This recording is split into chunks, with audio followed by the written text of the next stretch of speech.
Hi everyone, welcome back to the channel. If you're hearing all of this buzz around AI and thinking this feels a bit weird, I'm a bit scared about it, a bit intimidated perhaps, then this is the video for you.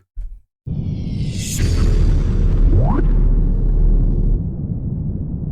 recent study by McKinsey suggested that 55% of business leaders were either worried, didn't understand it, or concerned about the future with AI. Start having the conversations within your business. And it's not all business, there's some fun there as well. How you can use AI to make your life a bit better. Let's get into it. Let's take a look at artificial intelligence. So AI is like giving machines the ability to do things that usually need human intelligence. This includes tasks like recognizing faces, understanding language, playing games, or making decisions. Think of AI as a broad field that covers any technology that make machines act smart. Okay, so within artificial intelligence is the concept of machine learning. And machine learning is the way you teach computers to learn from data instead of being directly programmed for every single task. It's like training a dog. You show it many examples and eventually it understands how to do a trick. In machine learning, you use data to train a computer so that it can make predictions or recognize patterns. For instance, you can train machine learning to recognize if an email is spam or not by showing it loads of emails, telling it which ones are spam and which ones aren't. And over time, it will learn to select the spam emails as opposed to the real emails. Next, we've got deep learning. And this is a special type of machine learning that uses models inspired by the human brain called neural networks. These networks are very good at finding patterns in data, especially when it's complex like images, speech, or videos. Deep learning is what powers things like self-driving cars and advanced voice recognition. One area that sits within deep learning is discriminative AI. So discriminative AI focuses on distinguishing between different things. Images you're sorting. So you could be sorting fruit, for instance. Discriminative AI would tell you if an object was an apple or an orange. It's about recognizing, classifying, or making decisions. For example, identifying whether an image is a cat or a dog is a task for discriminative AI. And now we're getting into the really exciting stuff of generative AI. So generative AI is about creating new content rather than classifying things. It can generate text, images, music, and more. Think of it like an artist or a writer. Tools like ChatGPT, which writes, or MidJourney, which generates images, are examples of generative AI, as they produce creative outputs from scratch based on the input that you give them. Then finally are the large language models. These are advanced types of AI that understand and generate human-like text. They're trained on huge amounts of text from books, websites, and articles, which make them really good at understanding language and answering questions. For example, ChatGPT is a large language model and can help answer questions, write essays, or have a conversation. It's large because it's learned from an enormous amount of text to be as useful as possible. So the intersection between the large language models and the generative AI is where the tools like ChatGPT, like Google's Gemini and Anthropic's Claude sit. Let's have a look at ChatGPT. And here we are in ChatGPT. And as you can see, it's very simple. It says, what can I help you with? And you have a area in the middle where you can type in, you can message ChatGPT. And so you can type in what we call a prompt and say, tell me about ChatGPT. And it will give you a response about ChatGPT. It's a conversational model developed by OpenAI. It uses natural language, context retention, customization, multimodal capabilities, etc. Pros and cons, all sorts of things. So from just a very simple prompt, you can get a lot of information. And of course, you can ask about anything. You can ask about a rival company. You can ask about a piece of legislation. Now, there's a real art in prompting, but at its most simple, that's how easy it is. Just go and have a go with it. Go and have a look and have a go. Have a play. This is free. This doesn't cost me anything. You can sign up and do that for free right now. Another really useful thing you can do with ChatGPT is to Analyse Data. Let's have a look at how it does that.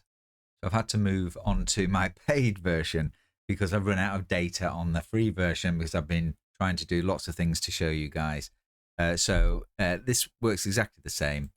So I've just got some sales data here. I'm just going to drag it into ChatGPT and I'm going to say, tell me about this data.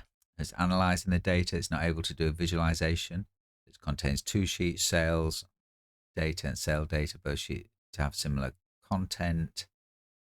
Order date, region manager, responsible for the region, salesperson, unit price, etc. So you say, which is the most profitable region by month? And it looks in the data. It will look at the regions and it will show me, there we go. Month 2018-01, the East region made the most.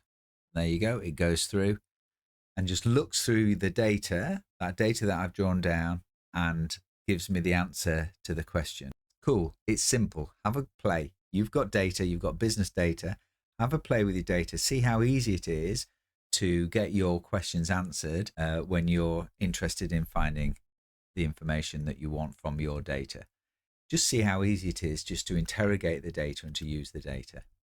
Okay, so before we get on to some of the fun stuff, I think it's worth us just touching a little bit on ethics. And there's no doubt that this is a big area of study around AI.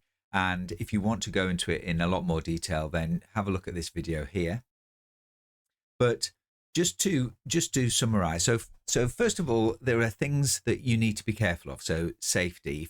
If you're using the large language models like ChatGPT, like Gemini, like Claude, then you are effectively handing your data over to that piece of software. So you need to think very carefully about whether that's something you want to do. There are models that you can use, and in the next few weeks, I'm actually going to be showing some of those. There are models you can use where the data stays within your organization. Copilot's a good example. If you have and that's Microsoft's version of ChatGPT, you can, if you have the corporate version of Copilot, you can keep the data within your organization. The second thing is that obviously these models, as I said earlier, have been taught on a whole load of data. And of course, that data might not be the best data in the world. It could have biases in it. So you do really have to be careful that if you're using ChatGPT to make decisions, that there are potential biases there. And then finally, I think there is an environmental impact. These large language models use a lot of compute power, and that uses a lot of energy. So you need to be aware that every time you put in a prompt to ChatGPT, there is an energy consumption. And I think the environmental impacts of AI are something that is going to have to be dealt with. But as I say, check out the video on ethics of AI, and I go into a lot more detail there. Okay, let's go on to some fun stuff. One of the really cool things that AI can do is to generate images. And I'm going to use MidJourney to show you a few of those images now. Look at these pictures produced by MidJourney. Just incredible. Just amazing what you can do with this technology. If you're interested, I'll put a video here and I'll link it down below on how to get the most out of MidJourney. There we are. AI is really a new technology that's out there. Certainly lots of people are using it, but I know that lots of business people, lots of people about my age think it's really technical. It's something that's not really for them. And this video is about saying, yes, it is. It is for you. You can go and use this technology right now. Go and have a play. Go and get familiar with it. There are loads and loads of different ways of improving how you use it.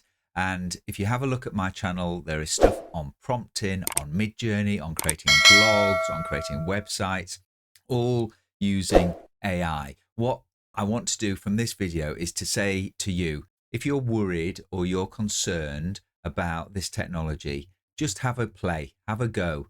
You can go and have a look at ChatGPT. It's free. You can go and have a go on Gemini. It's free, and Claude. Just go and have a play. Try some prompts. Go to some of the videos that are on YouTube. I've got videos there as well. Go to some of those videos, find out how to do it. And once you are confident, once you build that initial confidence, then it will open up a whole new world for you. Okay, I've been the professor. See you soon. Bye bye.